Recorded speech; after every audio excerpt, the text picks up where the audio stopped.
There are moments in life when loss does not arrive with noise or spectacle. It does not announce itself with raised voices, slammed doors, or public disgrace.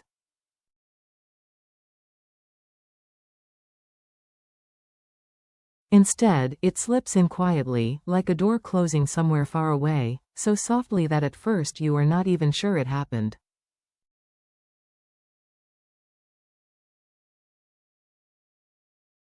Only later do you realize that something essential has been taken from you. For James, that moment did not come in a courtroom or a boardroom.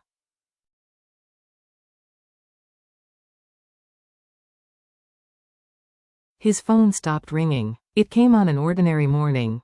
The messages that once dictated the rhythm of his days, meetings.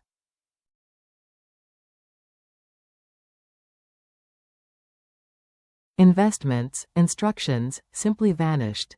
Accounts were frozen without explanation.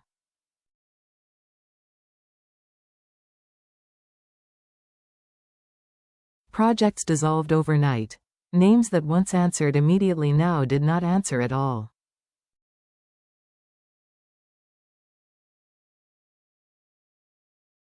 Even the house that had long symbolized his success no longer felt like his own.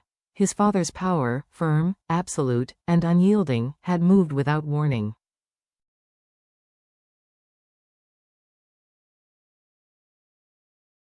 There was no argument, no confrontation, no final conversation. Just silence, and that silence was heavier than any accusation could have been.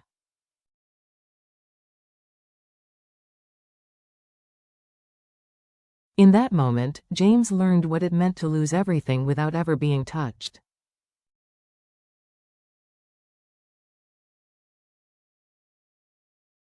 He wandered through the city that day without direction, moving among people who rushed to work, laughed into their phones.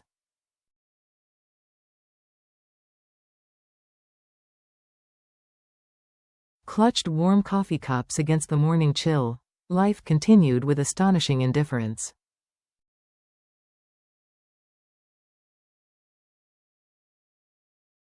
And that, James realized, was the cruelest part of all. Loss is often invisible to everyone except the one who carries it.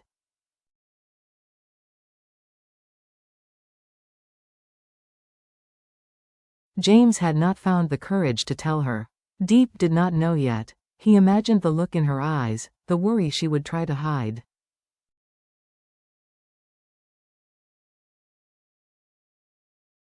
The questions she would not ask.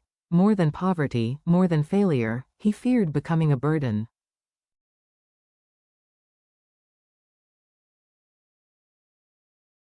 For so long, he had stood between her and the world. Now he was the one with nothing left to offer.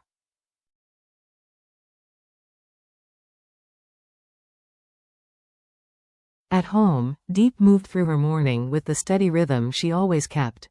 She woke Nhi for school, tied her shoelaces carefully, reminded her not to forget her lunch.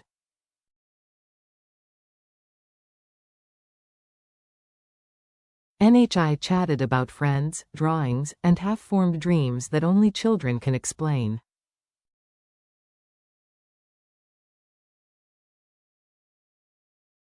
The simplicity of the morning held a quiet warmth, completely unaware of the storm that was already breaking elsewhere.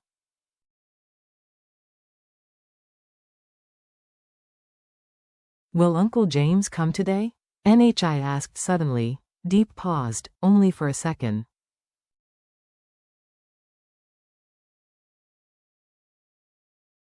"He's busy," she replied gently, though unease settled quietly in her chest.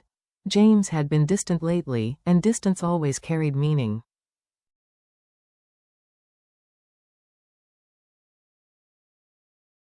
That afternoon, James stood outside their house, watching the light flicker through the window.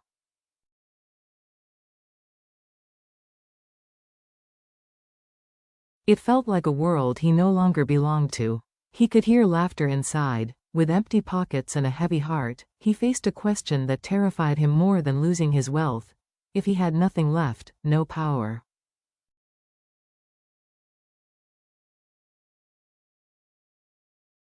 No protection, would Diep and Nhi still open the door? And if they did, would he be strong enough to step inside? The sun leaned toward the west when James finally lifted his hand to knock.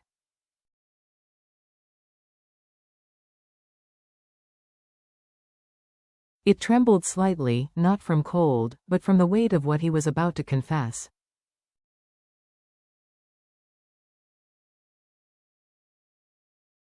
He had faced business failures, public criticism, even betrayal, but none of those moments had stripped him bare like this one.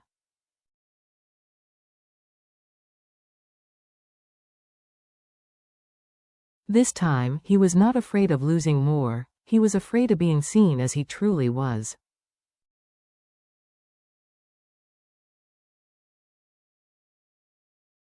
For a brief moment, neither of them spoke. Diep opened the door. James looked thinner, quieter, as though the world had pressed him inward.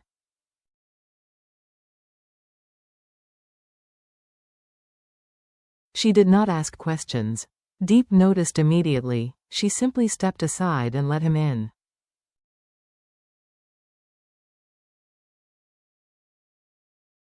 The gesture was ordinary, and it nearly broke him. Inside, the house smelled of warm rice and soup.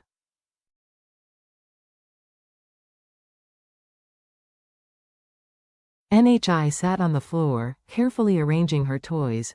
When she saw James, her face lit up.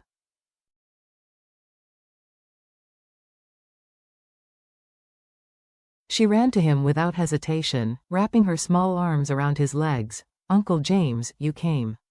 Her voice was bright, untouched by adult fears.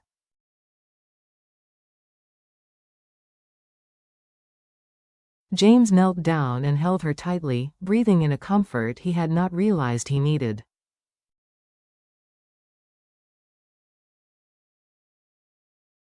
In that moment, something inside him loosened.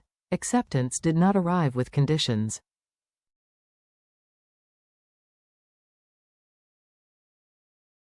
It arrived with open arms. Dinner passed quietly, but not uncomfortably. Diep served James the same portion as always, as if nothing had changed.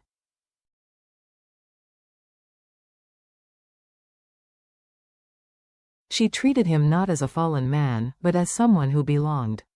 That simple act spoke volumes.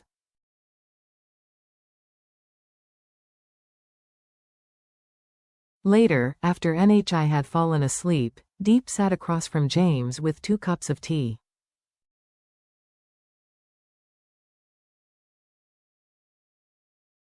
Steam rose between them, softening the air. "You don't have to protect me by staying silent," she said calmly.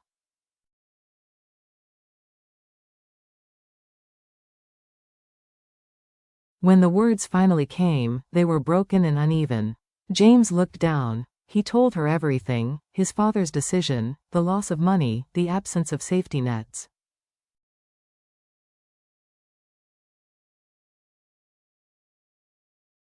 He simply told the truth. He did not ask for help. Diep listened, her expression steady.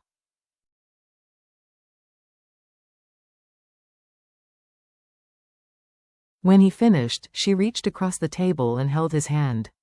"You're still here," she said.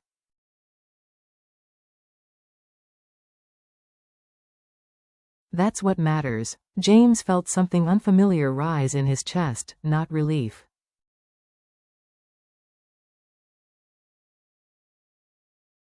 For the first time, he was not the one providing, but humility. Outside, the sky darkened quietly.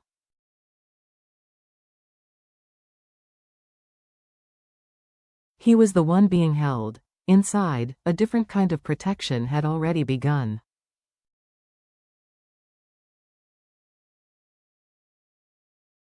Morning arrived without ceremony. No urgent phone calls. No assistants waiting outside the door.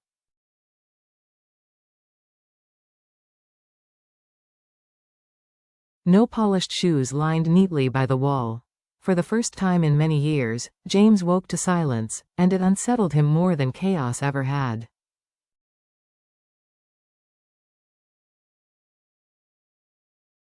The world he once ruled had shrunk overnight into a modest room, thin curtains, and the soft sound of a kettle boiling nearby.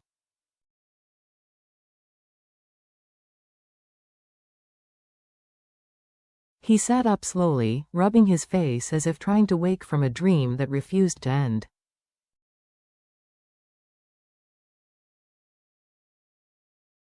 From the kitchen came Diep's voice, gentle but steady, asking Nhi to wash her hands before breakfast.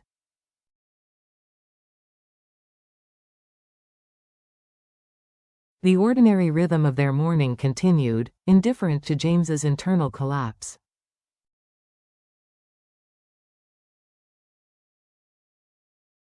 Strangely, that indifference was comforting.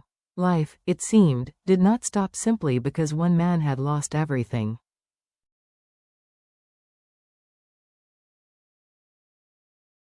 At the table, James watched Diep spread a thin layer of peanut butter on toast, cutting it carefully into smaller pieces for Nhi.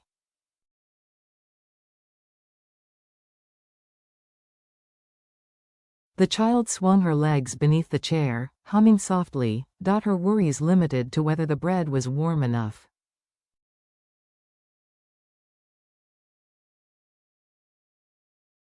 James felt a sharp ache in his chest. This was a life measured not by profit or power, but by attention.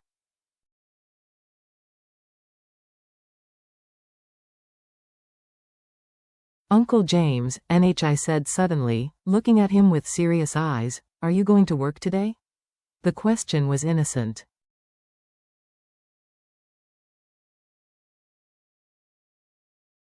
James paused, then smiled faintly. The answer was not today. Nhi nodded, satisfied.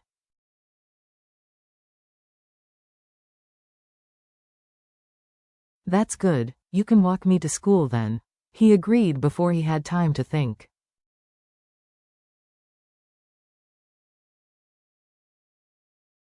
And so they walked, 3 figures moving down a dusty road, their shadows stretching long in the morning sun.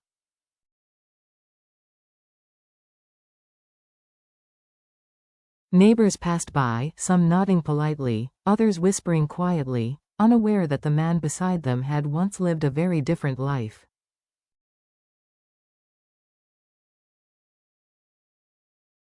James noticed how Diep greeted everyone by name, how she stopped to ask about an elderly woman's knee.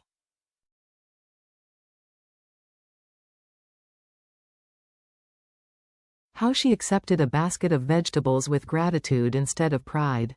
There was dignity here, too, quieter, less demanding.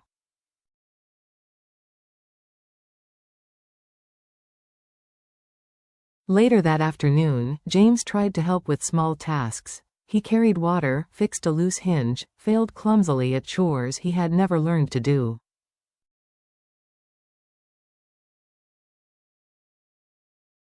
Each mistake drew laughter from Nhi and patient correction from Diep. No one reminded him of who he used to be.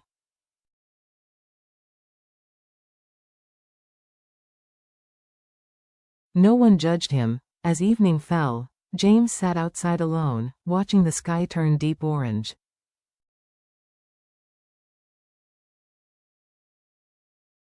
For the first time, he wondered if losing everything had not been an ending, but a narrowing, forcing him to see what truly remained.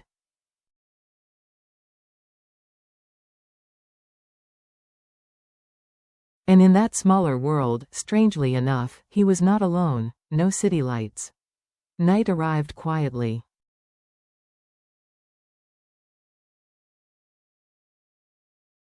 No distant sirens, only crickets and the faint glow of a single bulb above the doorway.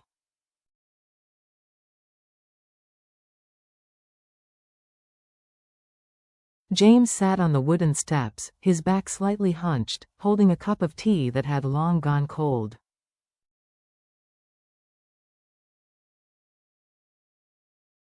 Loss echoed louder at night, when the world slowed enough for thoughts to catch up.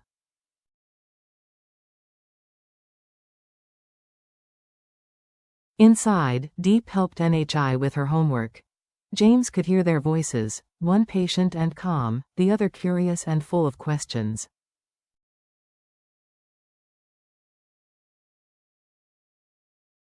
He did not understand every word, it was the sound of care.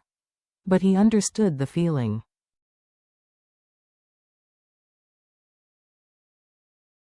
of a life that insisted on moving forward, of continuity. For years, James had believed that protection meant control, that love was proven through power.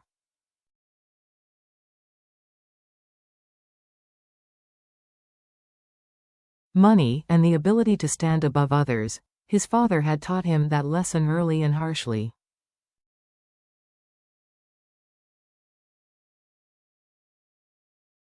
Strength, the old man used to say, is something you impose. Weakness is something you erase.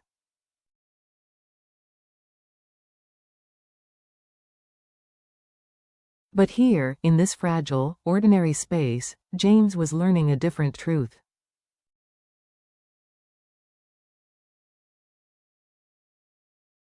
Diep stepped outside and sat beside him, close enough that their shoulders nearly touched.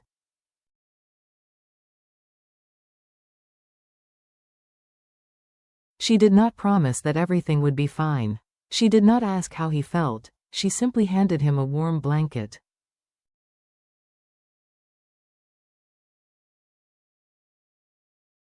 "The night gets cold here," she said. That small gesture undid him more than any argument ever could.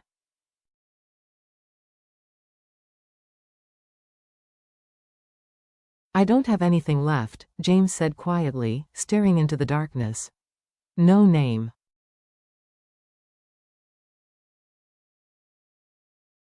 No company, no protection." Diep looked at him, really looked at him, as if weighing his words against something deeper.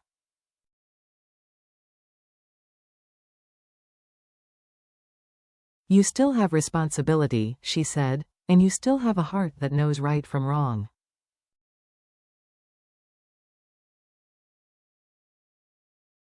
"That's not nothing." Later, Nhi came running out, holding a piece of paper covered in uneven drawings.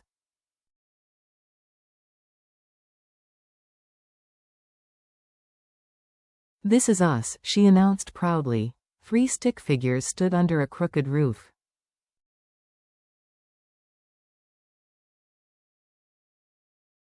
No signs of wealth, no buildings, no cars, just 3 people holding hands. "Is this okay?" she asked.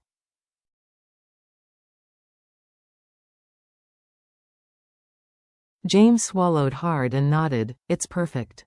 That night, lying in the quiet, James realized something that both frightened and relieved him.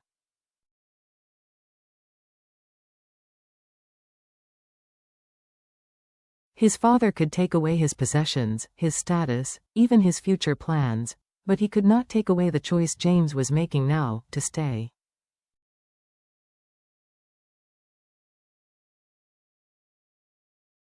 To protect without power, to be accepted not for what he owned, but for who he chose to become.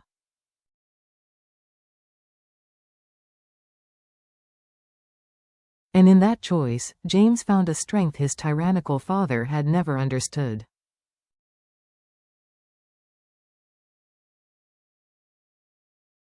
Life rarely teaches its most important lessons through success. It teaches them through loss, when everything familiar is stripped away and a single question remains. Who am I when I have nothing left? James learned the answer slowly and painfully.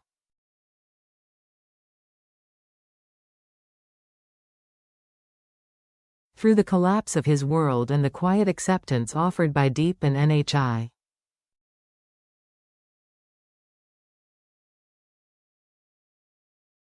For most of his life, he had believed strength meant control. He had been raised to think power came from money, authority, and fear.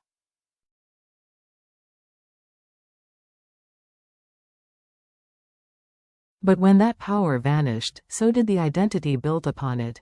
Diep's quiet patience and Nhi's innocent trust showed him a different kind of strength, one rooted in presence.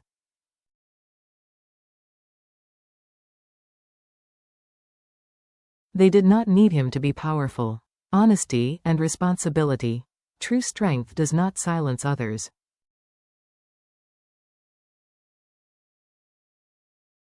They needed him to be human. It does not impose fear. It listens. It creates safety.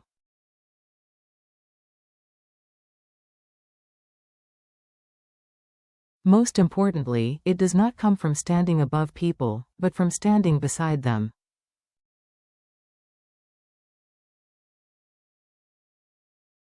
In losing everything, James gains something far more enduring, a self defined not by power,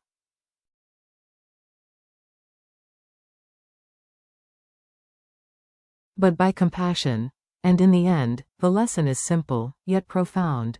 When love remains after everything else is gone, it is love, not power, that defines who we truly are.